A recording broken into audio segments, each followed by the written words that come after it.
Ngayong araw nga pala na ito mga kakulit ay sinubukan kong gumawa ng sarili kong recipe ng milk tea. Gamit lang ang Milo, gatas, yelo at Oreo. At grabe mga kakulit at sobrang napakasarap. Charot! So ngayong araw nga pala na ito mga kakulit ay sobrang napakatindi na naman ang init. Kaya naman habang nasa loob ako ng aming bahay ay lumabas ako para mag-isip kung ano ang aking gagawin para naman kahit papano ay mabawasan ang init ng aking nararamdaman. Kaya naman pumunta na kaagad ako sa malapit na tindahan dito sa amin para bumili ng aking mga gagamitin sa gagawin kong recipe ng milk. Kaya naman for the go. So ayun mga kakulit at meron nga po pala ako ditong yelo, Milo, Alaska, Oreo, at itong stick at syempre baso. So ngayon mga kakulit, dahil sa sobrang init pa rin ang temperatura ng ating panahon, kaya naman ngayong araw na ito ay susubukan ko naman na gumawa ng milk tea. Gamit lang ang mga ingredients na ito. Kung nung nakaraan nga ay gumawa naman ako ng Vitasoy float, ay ngayon naman ay gagawa naman ako ng milk Milo tea Oreo with stick. So di ba mga kakulit, meron naman tayong nabibilhan ng milk tea. Pero ngayon ay susubukan ko ang sariling recipe ko ng milk tea. Para hindi na ako pumunta sa bayan para bumili ng milk tea kasi ang init. Sa sobrang init nga ng panahon ay lagi kong nararamdaman yung init ng yung pagmamahal. Pero mamaya kapag nagawa ko na itong milk tea ay mararamdaman ko na yung lamig ng iyong pag-ibig. Charot! Hindi gayon! So ngayon mga kakulit ay uumpisan ko na na gumawa ng milk tea. So ngayon mga kakulit ay lalagyan ko muna ito ng kaunting tubig. Ito. Tapos kasunod ko namang ilalagay mga kakulit ay itong Milo kasi Milo na siyang iba. Pero nung nakaraan mga kakulit na ginawa kong Vitasoy float ay talagang napakasarap niya as in. Kasi magkagaya lang siya, parehong chocolate. At ngayon naman mga kakulit ay hahaluin ko to. Yun. At kasunod ko namang ilalagay mga kakulit ay itong yelo. Yan. To. Malinis mga kakulit kamay ko. Tsaka ako lang din naman mga kakulit ang kakain ito. Yan. So ngayon mga kakulit ay lalagyan ko naman siya ng gatas para naman maramdaman ko na yung tamis ng yung pagmamahal. Tapos mga kakulit ilalagay ko naman itong Oreo. Dinurog ko nga pala mga kakulit yung iba nito. Para naman magmukha talaga siyang imported yan.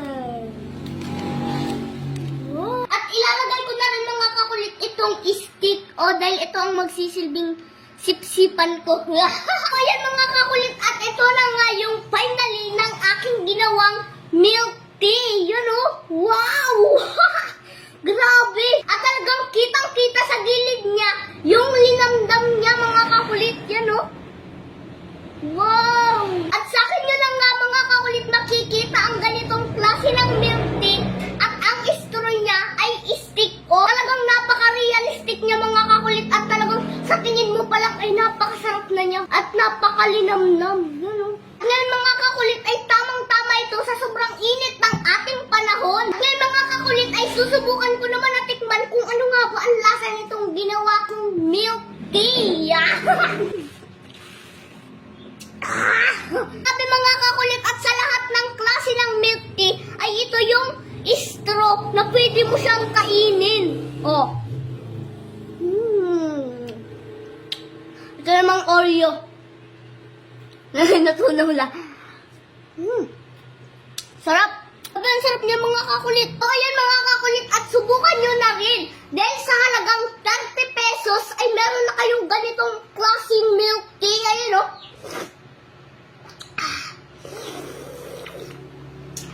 sarap. Grabe napakalinamnam niya mga kakulit. Perfect na perfect yung lasa. Sarap.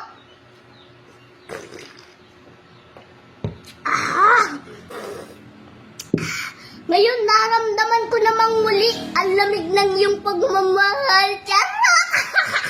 Nanonood ka na naman ata ng kung ano-ano kaya ka masaya.